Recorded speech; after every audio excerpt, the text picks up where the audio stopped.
core of basic education is curriculum.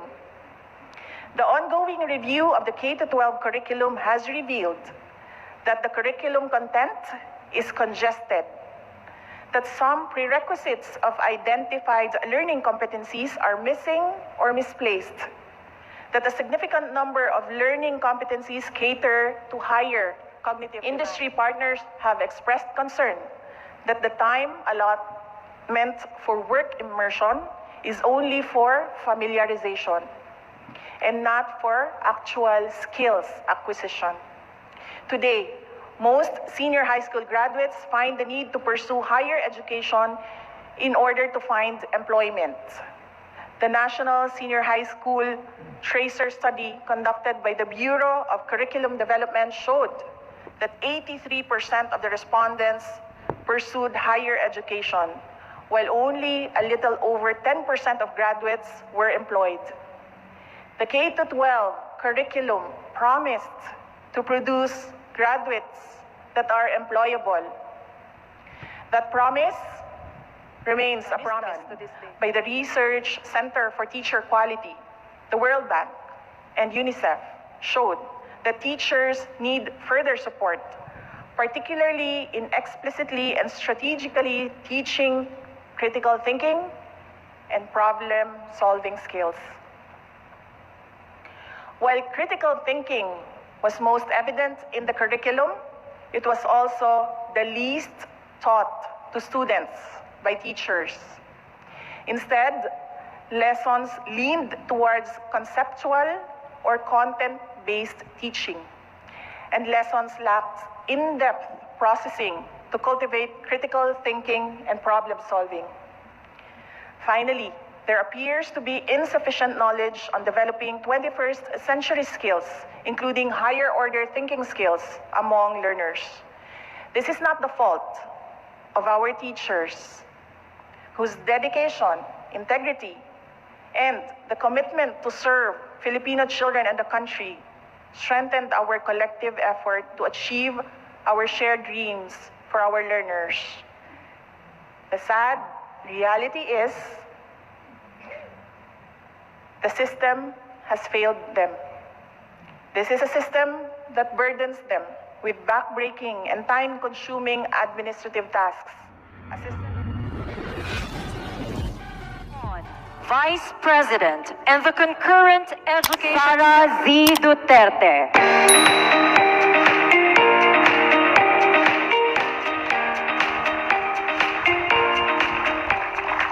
Thank you. Please take your seats. His Excellency Ferdinand Marcos Jr., distinguished guests, ladies and gentlemen, Assalamualaikum, madayaw ug maayong adlaw kaninyong tanan. Magandang araw sa inyong lahat. Sa bahay, bilang ina, kasama ko, namumuhay ang 4 na uri ng learners. Isang kindergarten, isang grade 4, isang grade 3, grade 7 at grade 9. Nakita ko po ang iba't ibang uri ng problemang nararanasan nila sa kanilang pag-aaral araw-araw. Sa trabaho, bilang kalihim ng Department of Education, kasama ko namang namumuhay ang mahigit sa 28 million Filipino learners sa buong bansa. At nakikita ko ang napakaraming problemang hinaharap at binubuno nila sa kanilang pag-aaral araw-araw. For learners at home, over 28 million learners all over the Philippines. These, ladies and gentlemen, make my interest in the future of Philippine education a very personal matter. Filipino learners are not academically proficient. Oftentimes, Filipino learners experience emotional abuse and exhaustion. Some Filipino learners suffer from psychological fatigue. And being academically insecure, many of them fail to meet the standards of the demanding and competitive world. These are caused and triggered by conditions present at home, in our communities, and even in our schools as a result of problems ingrained in our system. This is the truth. Ito po ang katotohanan. Mao kini ang kamatuoran sa dagway sa atong kaugmaon.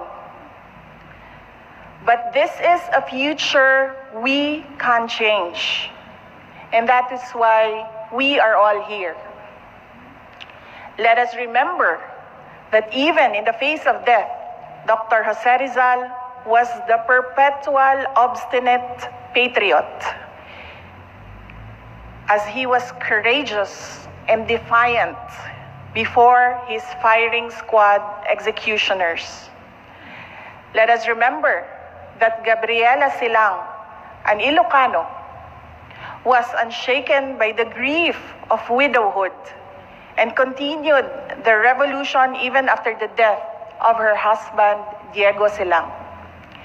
Let us remember that in Bohol, Francisco Dagohoy led the longest revolution in history. And let us remember that in Mindanao, the successful Moro resistance was fortified by the unity forged between Moro leaders across Mindanao and North Borneo by the great Sultan Kudarat. These are just a handful of Filipinos whose sacrifices changed the course of our history as a people. They are Filipinos who demonstrated the indomitability of our spirit as a people. Our children are children of heroes. They are the descendants of Dr. Jose Rizal, Gabriela Silang, Francisco Dagohoy, and Sultan Kudarat. Our children are bound for greatness. Yes, it is necessary to emphasize that abilities are important to navigate life successfully. But our children must understand that hardships in life are not overcome by the best minds. Hardships in life are overcome by the strongest hearts. Today is an opportunity for us to renew our commitment to our children and their future. Hard work, hard work, hard work. And only if you work the hardest will our children fly, soar, fight, and win. This is the Basic Education Report 2023. The lack of school infrastructure and resources to support the ideal teaching process is the most pressing issue pounding the Philippine basic education. The department is not blind to the reality that there is a need to build, repair, and maintain school infrastructure to accommodate the growing number of learners all over the Philippines. Today, there are over 28 million Filipino learners studying in public schools all over the Philippines. Our latest inventory shows we have 327,851 school buildings in the country. Out of these school buildings, only 104,536 are in good condition. Due to various reasons, there are also 100,027 school buildings that need minor repairs, 89,252 require major repairs, and 21,727 are set for condemnation. Our schools are not calamity-proof.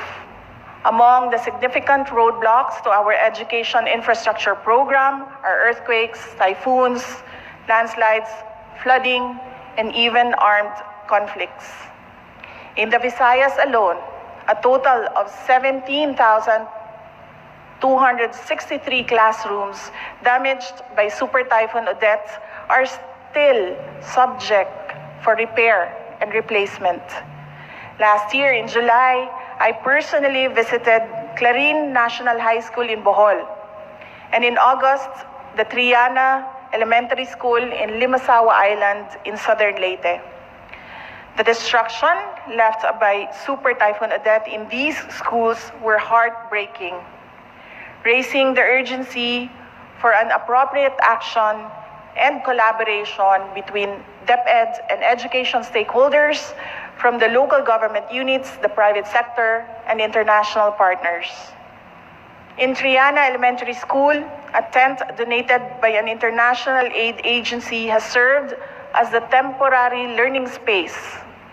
We need 9.82 billion for the repair and replacement of Odette damaged classrooms in the Visayas alone. For 2023, the Deped has allocated a total of 15.6 billion for new construction.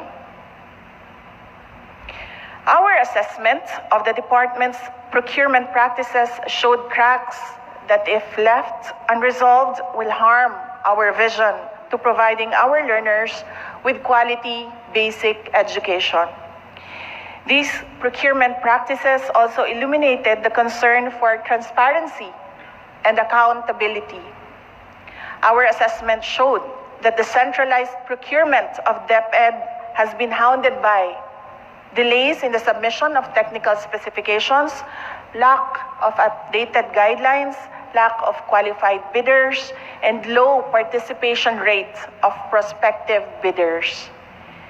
There were successful bidders who delivered on time, who failed to deliver on time, and worse, there were successful bidders who failed to make deliveries at all. The procurement practices at the Department of Education had red flags that demanded immediate actions. The creation of a separate strand dedicated entirely on matters of procurement was made to improve the system. This strand is ordered to ensure that delivery of services is done within the period required by law, following the processes mandated by law. Our intention here is to solve a problem that has permeated infrastructure and learning resources. We looked at the trends in our enrollment and learner data during the pandemic and now. We are implementing post-pandemic programs and reforms. After a significant decrease in enrollments in 2020 due to COVID-19 related school closures, enrollment has since started to recover. This year, we welcomed around 28.4 million learners in 44,931 public schools and 12,162 private schools nationwide. But recovery in enrollment is limited only to public schools. We saw the decline of enrollment figures in private schools and eventually saw some private schools terminating their operations. From 2020 to 2022, more than 1,600 private schools stopped operations. Currently, the Department of Education is responsible for almost 80% of schools nationwide, of which 79% are elementary schools. Evidently, there is a wide disparity between the number of elementary and secondary schools in the country. With such a disparity, inclusivity in education remains to be a concern. Despite gains in bridging gaps, learners from indigenous peoples' communities, geographically isolated and disadvantaged areas, Muslim youth, learners with disabilities, and out-of-school youth and adults still require the attention of the community. We need to improve their participation rate in basic education. The core of basic education is curriculum. The ongoing review of the K-12 curriculum has revealed that the curriculum content is congested, that some prerequisites of identified learning competencies are missing or misplaced, that a significant number of learning competencies cater to higher cognitive demands. For senior high school, our work immersion program has contributed to a high passing rate of 90% in the National Certificate Assessment administered by TESDA. However, industry partners have expressed concern that the time allotment for work immersion is only for familiarization and not for actual skills acquisition. Today, most senior high school graduates find the need to pursue higher education in order to find employment.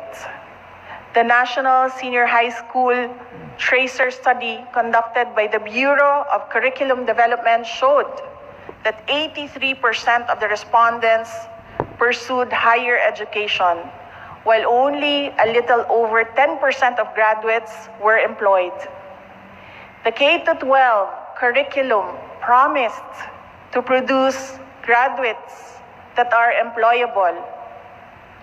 That promise remains a promise to this day.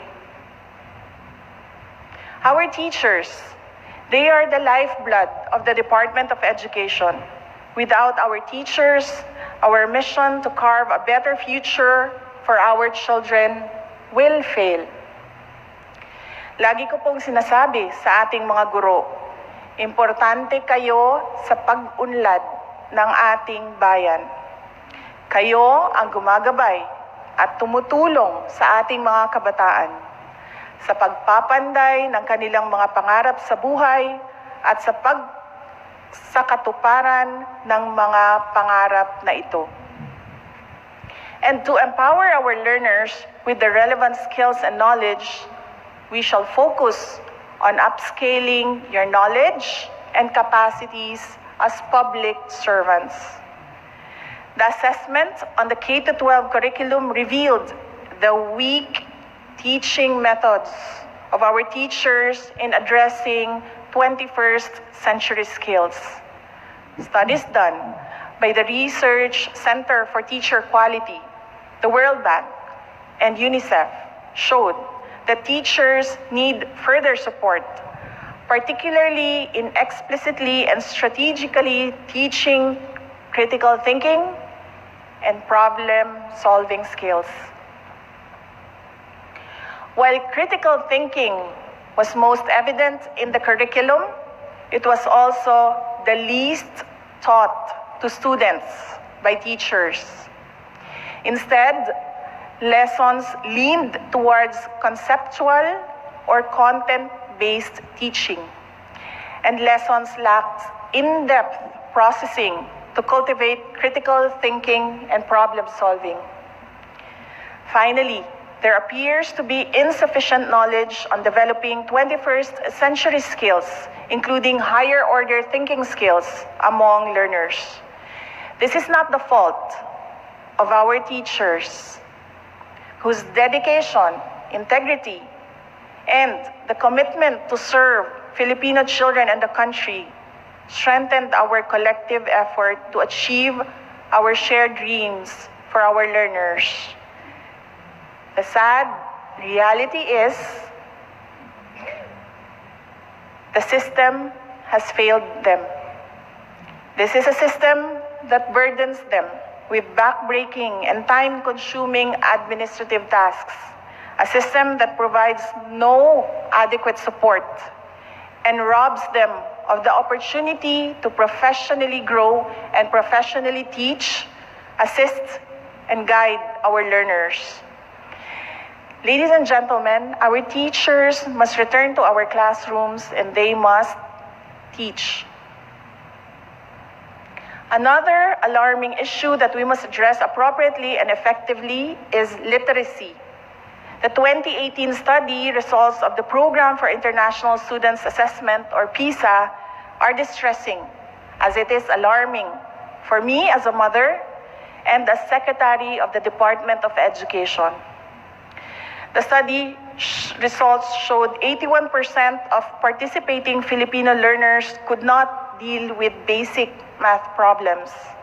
81% had trouble understanding texts of moderate length, and 78% could not recognize correct explanations for scientific phenomena or draw valid conclusions from given data.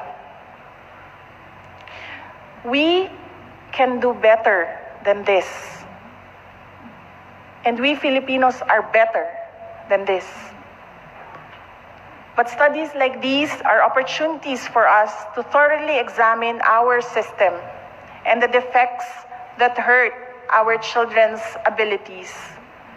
The current state of basic education behooves us all to take a courageous stand and calls us to work together with the intention and commitment to resolve the challenges in basic education.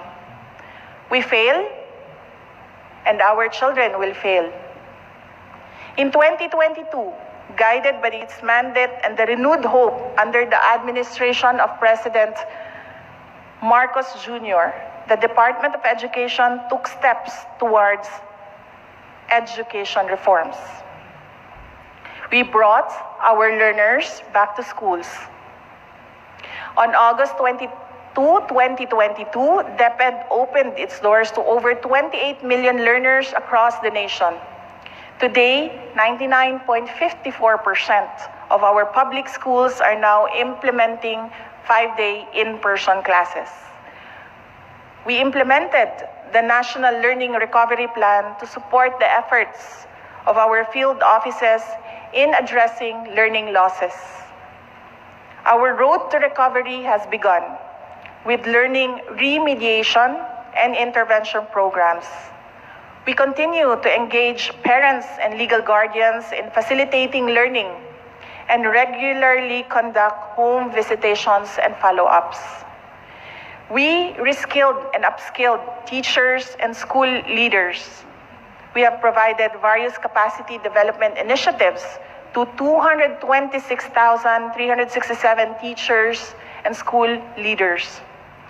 15,331 teachers and school leaders received graduate scholarships. 17,636 were trained in early grade language literacy. 161,700 teachers completed NAIAP subsidized teaching courses. And 31,700 have undergone teacher induction program.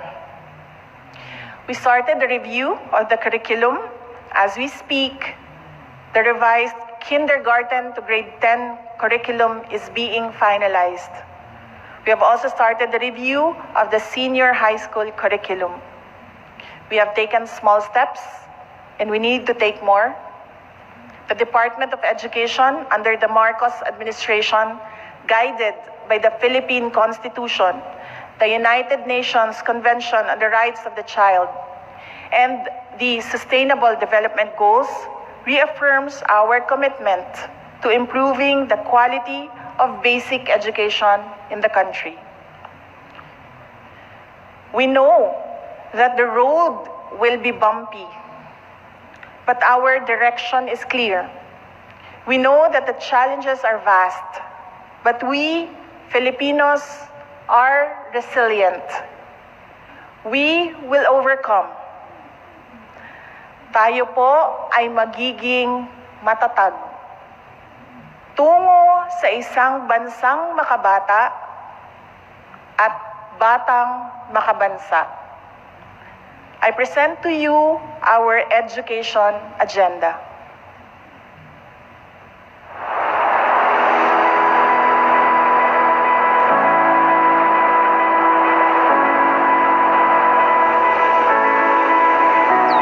Lahat tayo nagsisikap. Lahat tayo nagsisipag. Lahat tayo nais tumalino't gumaling. Lahat tayo gustong makatulong sa pamilya at sa bayan. Lahat tayo maaasahan. Lahat tayo gagawa. Lahat tayo tutulong. Lahat tayo didiskarte at dilikha para sa ating kinabukasan. Dahil lahat tayo ay may pangarap, may gustong abutin, may nais marating. At kahit pa humarap sa libu-libong hamon ng buhay, Ang tatag ng lahing Pilipino, Mangingibabaw. susulong. Tayo ay magiging matatag. Matatag na kurikulum, Matatag na paaralan at agarang serbisyo para sa edukasyon. matatag na programa sa mag-aaral at kabataan. matatag na suporta para sa mga guro.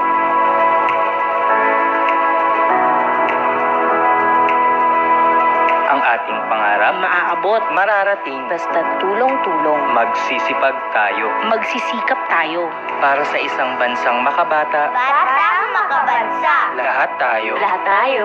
Lahat tayo. Matatag ang pangarap, matatag ang kinabukasan.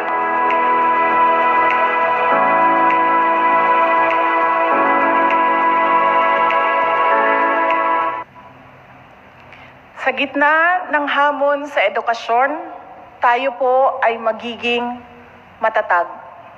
First, we will make the curriculum relevant to produce competent, job-ready, active, and responsible citizens. We will revise the K-12 curriculum to make them more responsive to our aspiration as a nation, to develop lifelong learners who are imbued with 21st century skills, discipline, and patriotism. We will reduce the number of learning areas in K-3 from 7 to 5 to focus on foundational skills in literacy and numeracy in early grades, particularly among disadvantaged students. We will strengthen our literacy and numeracy programs. We will revitalize our reading, science and technology, and math programs by utilizing the gains of previous programs. The programs will be benchmarked with local and international best practices, consulted with experts, and will be research or evidence-based. We will improve English proficiency while recognizing linguistic diversity. We will work towards the goal of English language proficiency within the context of a multilingual nation. We will review the implementation of the mother tongue-based multilingual education policy, guided by the basic principle that, among others, learners learn when taught in a language that they understand. We will further intensify the values formation of learners in curriculum and teaching, particularly through the good manners and right conduct and values education, in adherence to Republic Act 11476. We will embed the culture of peace in our curriculum to develop learners who are peace builders in communities. We will integrate peace competencies such as social awareness, responsibility, care for the environment, value for diversity, self-esteem, positive character, resilience, and human security into the various learning areas of the K-12 curriculum. We will be transparent with curriculum guides. We will share our draft curriculum with interested education stakeholders to help us develop a robust curriculum. We will be transparent about our test scores. We will make our test data available for researchers and analysts to aid us in making evidence-based policy decisions. We will share sample test items with schools and teachers to strengthen the use of assessment to improve the teaching and learning process. We will engage with SHED and TESDA and various industry partners to address the issues of skills mismatch in our senior high school program. and we will need your help. To make our graduates employable, we appeal to the industry and to employers to accept our students in work immersions and hire them when they graduate. Secondly, we will take steps to accelerate the delivery of basic education facilities and services. We have recently created the School Infrastructure and Facilities Strand. This strand will be devoted entirely to addressing long-standing issues on educational facilities and infrastructure. We will build more resilient schools and classrooms. For 2023, we have the budget to build around 6,000 classrooms. We commit to closing the remaining gaps in school infrastructure with policies to eliminate corruption and insulate the allocation of school building funds with politicization. We will establish fully functional library hubs in our division offices. We will provide schools with electricity. In the next 5 years, we will work towards providing electricity, especially in our last mile schools. We will provide e-classroom packages for teaching and learning. Each package will consist of 46 laptops, 2 charging cards, 2 wireless routers, and 1 smart TV. This will accelerate the integration of ICT in teaching and learning and institutionalize the blended learning program. We will optimize the use of technology, both online and offline, to ensure that learners have opportunities to learn even in the event of a pandemic or other emergencies. We will digitize our essential processes, including our national assessments. We will launch our National Education Portal, or NEP, which will provide a dynamic one-stop-shop platform available to all basic education stakeholders, such as teachers, learners, and parents. The NEP will substantially cut down the manual process, reduce transaction costs, and eliminate errors due to human intervention. We will strengthen the complementarity between public and private schools through the seamless implementation of the government assistance and subsidies program of the Deped with the creation of the Voucher Program Management Office. Working with private school organizations, we will also speed up the issuance of the revised Manual of Regulation for private schools. We will work closely with Congress in pushing for the expansion of GASPE coverage to include kindergarten and elementary learners. For our BARM brothers, sisters, and learners, we will always make ourselves available to provide technical expertise. We will fully support your school building program and GASPE direction. The Department of Education is not without legal problems, but we will cooperate with government agencies for a swift and truthful resolution of these issues. Effective education governance is crucial in accelerating the achievement of education outcomes. Next, we will take good care of learners by promoting learner well-being, inclusive education, and a positive learning environment. As part of our national statement of commitment in the Transforming Education Summit, the DepEd reaffirms its pledge to ensure that all school-age children and youth and adults in situations of disadvantage are participating in inclusive basic learning opportunities and receiving appropriate quality education. We will undertake initiatives to provide schooling to many more children and youth in situations of disadvantage, regardless of gender, abilities, psycho-emotional and physical conditions, cultural and religious identity, and socio-economic standing. We will strengthen and institutionalize the reintegration program for adolescent mothers, children at risk, and children in conflict with the law by developing inclusive models and mechanisms applicable to both formal and non-formal learning. We will continue to strengthen the mechanism in safeguarding our learners against all forms of discrimination and dangers. Our Learners' Rights and Protection Office has been acting on reported cases ranging from all kinds of bullying, many forms of abuse, corporal punishment, discrimination, and child neglect. We will improve our learning environments to encourage support, discourage bullying, strengthen the implementation of child protection policies, make students feel safe and respected, and make them, including our Indigenous peoples learners and those with disabilities, feel that they belong. We commit to seeking out mental wellness experts to form interventions at the school level.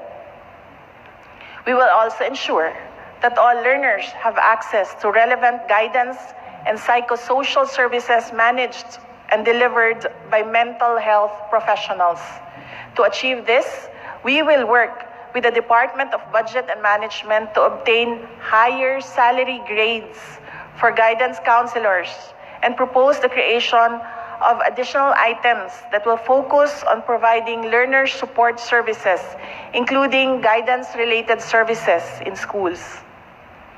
We will strengthen our inclusive education programs, including the alternative learning system, Past My Schools, and programs for IP learners and learners with disabilities.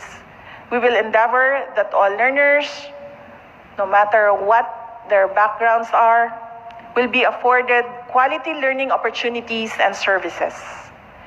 We will continue with the establishment of inclusive learning resource centers for our learners with special needs. We will provide assessment assistive mechanisms such as audio-assisted technology, braille, and large print test materials to students with disabilities. We will introduce digital textbooks for certain core subjects in senior high school. We will work with the regional offices and our partners to facilitate the development of learning resources for special needs learners, specifically our visually and hearing impaired learners. We will work with legislators and local government units through the Literacy Coordinating Council to eradicate illiteracy at the city, municipal, and barangay levels through relevant policy issuances and community literacy program interventions. We will involve our parents and guardians in the education of our children. Finally, we will give support to teachers to teach better. Teachers are critical to the success of education. When they are supported, education quality improves. We will continuously provide professional development programs, including graduate degree scholarship programs to teachers, focusing on their learning area specialization, and graduate certificate programs for non-majors. We will provide support in terms of innovative, responsive, and inclusive teaching approaches following the Philippine Professional Standards for Teachers. We will capacitate our teachers and learners in utilizing technology in remote learning to maximize the benefits of digital learning. We will provide training and other learning and development interventions for school leaders, namely the school heads, supervisors, superintendents, and assistant superintendents, so that they can better support our teachers to teach better. We will remove non-teaching tasks and provide administrative officers in schools. We will provide adequate manpower complement in schools. manage teachers' workload, and compensate teachers for unique school challenges. We will fast-track the implementation of the career progression policy so teachers get more opportunities for promotion.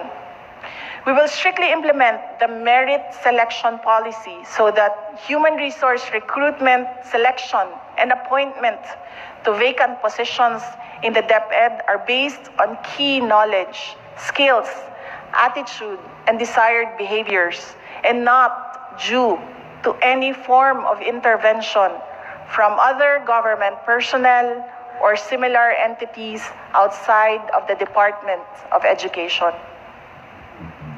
Within the year, we aim to make the new Teacher Education Council and Secretariat fully functional and start working on its mandates, including setting minimum requirements for pre-service teacher education programs in the country. We will continuously advocate for additional benefits for our teachers. We will implement the policy on the distribution of teacher workload and payments of teaching overload as provided in the Magna Carta for public school teachers. We have also requested the Department of Budget and Management to expand the coverage for the grant of special hardship allowance. We will work towards addressing issues affecting the net take-home pay of teachers. We are discussing with the Department of Health for the provision of free annual physical examinations for our teachers.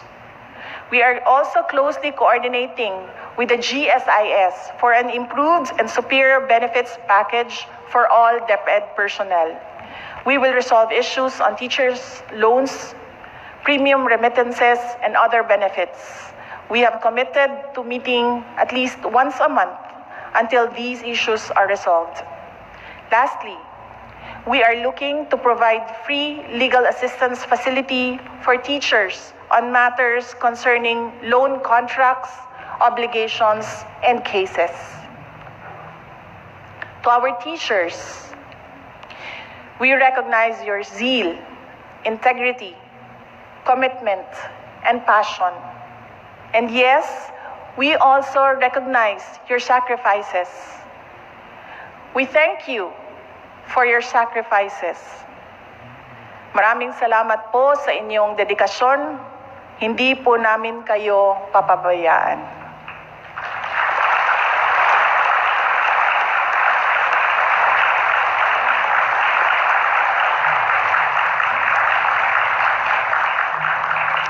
This is our MATATAG agenda. This is our roadmap. This is our commitment. Now, please allow me to introduce the team that will see to it that all these commitments and more are met. Please stand as I call your name, but do not clap because they have not produced work yet.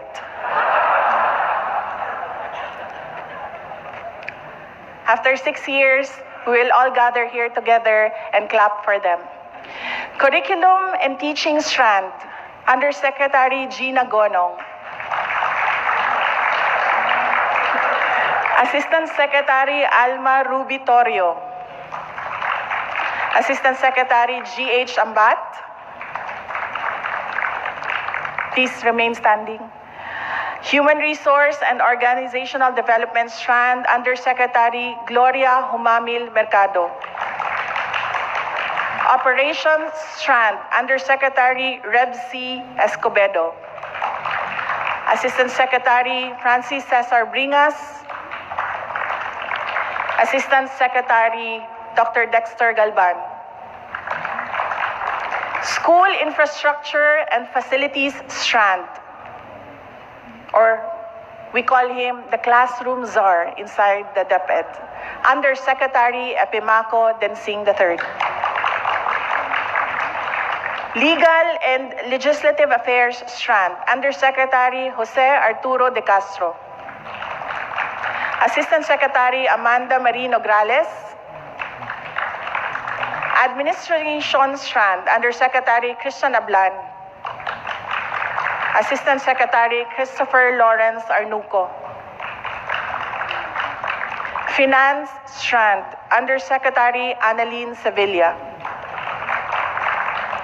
Procurement Strand, Undersecretary Gerard Chan. Assistant Secretary Omar Alexander Romero. And the Attorney Michael Wesley Poa. Today, remain standing, Deped stands before you, heart in hand, humbly seeking your support. Improving access, equity, quality, resiliency, and well-being will not happen overnight, nor can it be done by Deped alone. We need a national commitment and sustained effort from all sectors of the society. Together, we will rally for an improved learning system in the country. Together, we will rally for every Filipino child para sa isang matatag na bayan, para sa ating mahal na Pilipinas. Ang lahat para sa Diyos, sa bayan, at bawat pamilyang Pilipino. Syukran.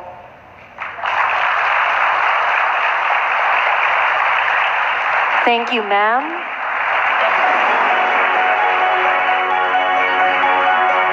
At this point, may we invite the President and the Vice President to sign the MATATAG commitment wall on stage.